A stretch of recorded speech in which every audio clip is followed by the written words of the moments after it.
Assalamualaikum warahmatullahi wabarakatuh.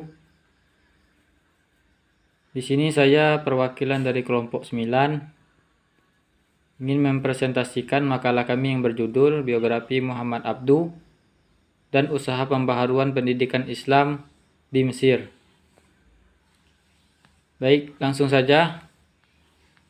Biografi singkat Muhammad Abduh. Muhammad Abduh lahir pada tahun 1848 Masehi atau 1265 Hijriah di sebuah desa di Provinsi Gharbiyah, Mesir. Beliau lahir dengan latar belakang keluarga petani yang sangat cinta dengan ilmu pengetahuan, sederhana dan taat. Ayahnya bernama Muhammad Abduh ibnu Hasa Khairullah, sedangkan ibunya bernama Junainah, yang merupakan keturunan Arab yang berkaitan dengan garis nasab dengan Su Umar bin Khattab. Terlahir dari keluarga muslim yang taat, Abduh diarahkan untuk belajar dasar-dasar agama di usia 10 tahun. Dia belajar Al-Quran di rumahnya. 2 tahun kemudian dia sudah menghafal seluruh Al-Quran. Di tahun 1862, Abduh dikirim orang tuanya ke Tahta untuk belajar di sekolah Al-Quran yang bernama Al-Jami Al-Ahmadi. Di sekolah yang merupakan salah satu lembaga pendidikan terbesar di Mesir, Abduh berguru pada seorang alim bernama Syekh Ahmad.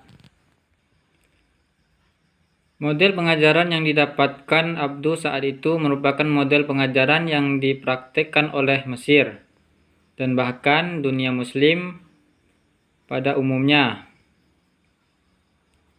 Pada saat itu, aspek hafalan yang ditonjolkan. Namun di sisi lain, justru mengabaikan sisi pemahaman terhadap materi itu sendiri. Tapi sepulangnya ke desa, keberadaannya justru tidak diterima. Bahkan dia disuruh untuk kembali belajar.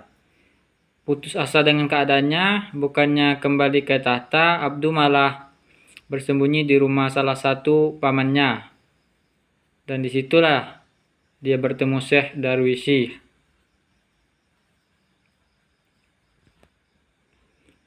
Kondisi Muhammad Abduh pada saat itu sangat membenci buku dan ilmu pengetahuan, sehingga membuat Darwisi untuk selalu sabar mengajarinya. Dan pada akhirnya, pada bulan Oktober 1865 Masehi atau 1286 Hijriah, Muhammad Abduh mulai kembali lagi ke Tahta. Hal ini hanya berkisar 6 bulan dan kemudian beliau menuju Al-Azhar.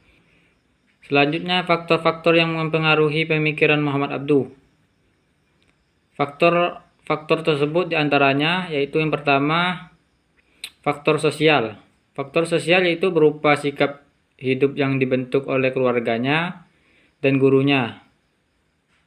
Yang kedua, faktor kebudayaan. Faktor kebudayaan itu berupa ilmu yang diperolehnya selama belajar di sekolah. Faktor yang ketiga yaitu faktor politik yang bersumber dari situasi politik di masanya. Sejak dari faktor-faktor inilah yang melatar belakangi lahirnya pemikiran Muhammad Abduh dalam berbagai bidang ilmu. Selanjutnya, meredefinisikan ajaran Islam. Beliau mengungkapkan 8 keunggulan Islam atas Kristen, yakni yang pertama, Islam menegaskan bahwa meyakini keesaan Allah dan membenarkan risalah Muhammad merupakan kebenaran inti ajaran Islam. Yang kedua, menyepakati bahwa akal dan wahyu berjalan tidak saling bertentangan. Yang ketiga, Islam sangat terbuka atas berbagai interpretasi. Yang keempat, Islam tidak membenarkan seseorang menyerukan risalah Islam kepada orang lain, kecuali dengan bukti. Yang kelima, Islam diperintahkan untuk menumbangkan otoritas agama. Yang keenam, Islam melindungi dakwah dan risalah menghentikan perpecahan dan fitnah. Yang ketujuh, Islam adalah agama kasih sayang, persahabatan, dan mawaddah kepada orang yang berbeda doktrinnya. Yang kedelapan, Islam memadukan antara kesejahteraan dunia dan akhirat. Selanjutnya, pembaharuan pendidikan Islam di Mesir. Di sini ada 4 agenda pembaharuan yang dilakukan oleh Muhammad Abduh, yakni yang pertama purifikasi, yaitu usaha pemurnian agama Islam yang berkaitan dengan munculnya berbagai khurafat dan bid'ah. Yang kedua, reformasi. Hal ini beliau fokuskan pada Universitas Al-Azhar. Beliau menyatakan bahwa mempelajari ilmu-ilmu sains modern juga perlu di samping belajar ilmu-ilmu klasik. Yang ketiga, pembelaan Islam. Lewat risalah Al-Tauhidnya, beliau berusaha untuk mempertahankan potret Islam. Beliau tidak pernah menaruh perhatian terhadap pemahaman-pemahaman filsafat anti agama yang marak di Eropa. Yang keempat, reformulasi. Agenda ini dilaksanakan dengan cara membuka pintu ijtihad. Dengan ini beliau menegaskan bahwa Islam telah membangkitkan akal pikiran manusia dari tidur panjangnya. Manusia tercipta dari kondisi tidak terkekang. Yang selanjutnya, macam-macam kurikulum yang dikembangkan, yaitu yang pertama kurikulum Al-Azhar. Di sini beliau memasukkan ilmu filsafat, logika, dan ilmu pengetahuan modern ke dalam kurikulum Al-Azhar. Tingkat sekolah dasar.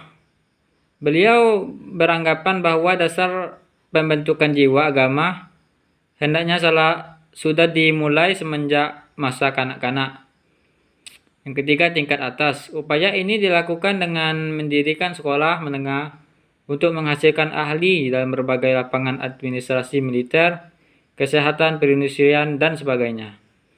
Baiklah, demikian yang dapat saya sampaikan. Semoga bermanfaat. Jika ada kekurangan, saya mohon maaf. Wabillahi taufiq wal hidayah. Wassalamualaikum warahmatullahi wabarakatuh.